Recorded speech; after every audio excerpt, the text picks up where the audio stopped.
Welcome back to our series where we are revisiting the invention of photography and the stories of the people who helped make things happen.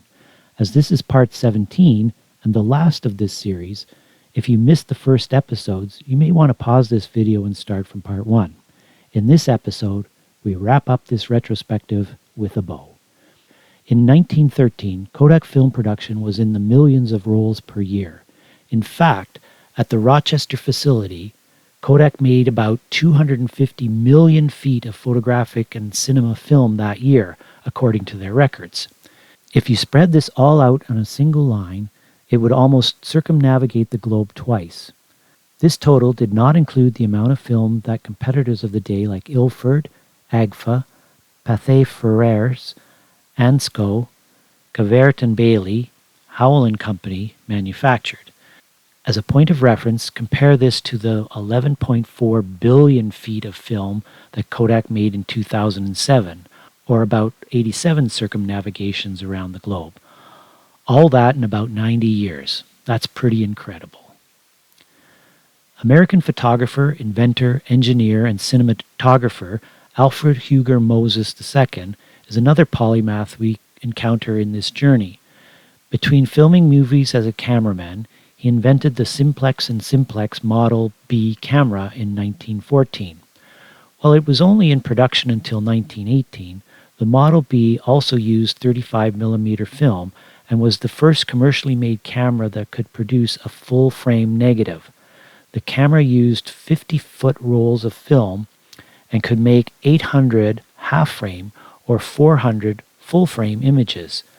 This camera could also make multiple exposures on the same frame of a negative, and when coupled with a baby simplex projector, the positive images from the film could be projected. World War I and improper marketing of the camera are cited as possible reasons this camera was not more popular than it was. It could make big prints from a small negative. The Brownie used film that was much larger in size. Here's an image of the Simplex and Simplex Model B camera. It was obtained from the lightsauction.com website and is reproduced here under an educational fair use provision. The Roaring Twenties bring us the rise of Hitler, the Canadian discovery of insulin, talking motion pictures, and the first working television, among other interesting things. Oh my! We're almost at the end of our story. We talked about the former Carl Zeiss employee who moved over to Lights a bit earlier in this presentation. Oskar Barnack was a German engineer and inventor. He was afflicted with asthma, which made carrying a heavy camera around a challenge when he traveled.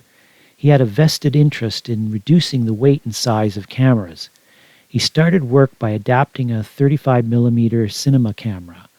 What he did to revolutionize the process was to have the film travel horizontally rather than vertically, which extended the film size to a 24 by 36mm, or a 2 by 3 aspect ratio compared to the 3 by 4 aspect ratio of the cinema camera. This allowed for a bigger negative which could be enlarged even more while retaining detail in the image. This advancement also created a challenge when it came to lenses. The cinema lenses did not produce an image that covered the whole frame, so a new lens design was required. In 1913, he built and patented the Leica camera. Meaning prime, and Leica was an acronym obtained from Lights Camera. The camera was mounted with the newly designed Micro Sumar f4.5 6-element lens, which projected over all of the negative. Another unique feature of this camera was that it allowed for short strips of film to be exposed and developed so that exposures could be accurately determined before a roll of film was placed in the camera. The concept was similar to an analog wedding photographer making a Polaroid image before putting their film on the back of their camera. Now, World War I put the release of the new Leica camera on hold. Like so many technologies that are developed through the ages, war is often a turning point for advancement. Photography was no exception here. Photography was now a vital tool. Images from the war were recording history in the making and could be used to shape public opinion. battle strategies could be drawn up based on what was seen as stereoscopic aerial photography enabled detailed maps to be made. There was a rise in photojournalism and, unfortunately, propaganda. Faster films and more portable cameras were made and carried into battle by soldiers.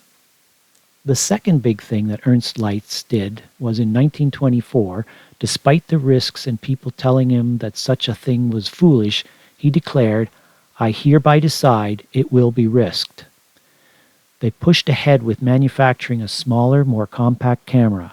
This turned out to be his greatest decision as an entrepreneur, as he recognized that people wanted compact cameras that they could carry around. Production began with the Leica A camera, with 25 pre-production cameras being handmade before scaling up production. This was a good move, as the original 42mm lens that they were going to use on the camera wasn't sharp enough, so they went back to the drawing board and designed, then made, a 50mm, which is the focal length that many photographers have owned over the years.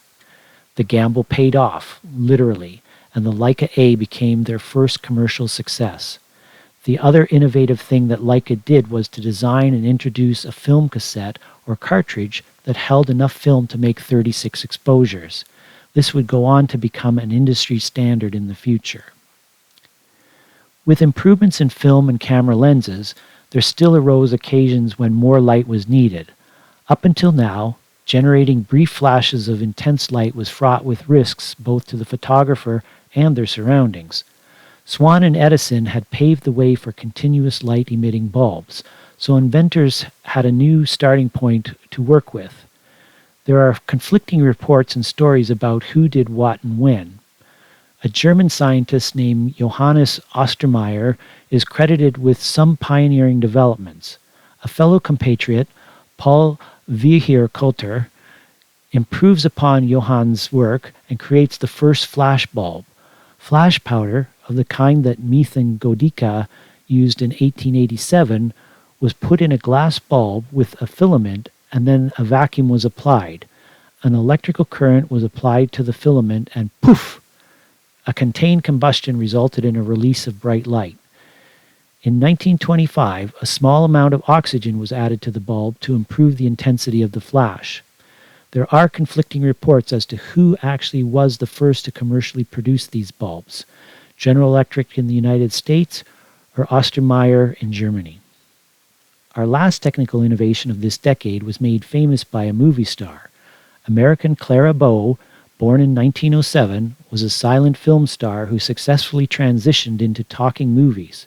In 1921, she won a nationwide acting contest, interestingly enough called Fame and Fortune. After a series of successes, Paramount Pictures casts her in a movie entitled simply It. This film smashed the box office numbers of the day and solidified Bow's status as a film legend. Decades later, the U.S. National Film Registry selected this film for preservation. The technological advance of this movie was that it marked the first time that cinematographers used a zoom lens in a movie.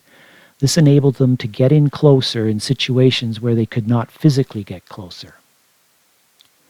We end this story with an Anglo-Irish supercentenarian, aristocrat, and botanical illustrator named Catherine Plunkett. She was born in 1821 and passed away at the ripe old age of 111 years and 327 days in 1932. She was 5 years old when Nicephore Niepce made his first image. At the time of her death, she was the last remaining person who had any first-hand memories of what it was like before the invention of photography. She was the last person who bridged a life that relied on verbal and written storytelling to one that uses visual technology to record and tell their stories. She is a good person to bookend this presentation with. This slide was shown at the beginning of the series and shows 23 different photographic processes and the timelines for when they were popular. As mentioned previously, somewhere in the world, all of these processes are still being used, just not to the same extent as they were in their heyday. This chart is a reference should you find yourself looking at some prints or negatives and you want to go a little deeper into how they may have been made. During the first episode, we stated what the objectives of this series would be. We have reviewed how analog photography started and evolved, scaffolded the various pieces of the puzzle together, heard the stories of over 70 people, and contrasted what was happening in the world of photography with what else was happening globally at the same time. I'd like to thank John MacDonald, a local historian, for helping me with many of the dates and events that were happening around Milton in the 18 and 1900s. Thanks also to Vic Cass, archivist at the Milton Historical Society, for pointing me in the direction of some interesting reference material about the history of photography. If you've made it through all 17 of these films, then you, my friend, are an absolute star. Thanks so much for watching. I hope that you found it as entertaining as it was informative.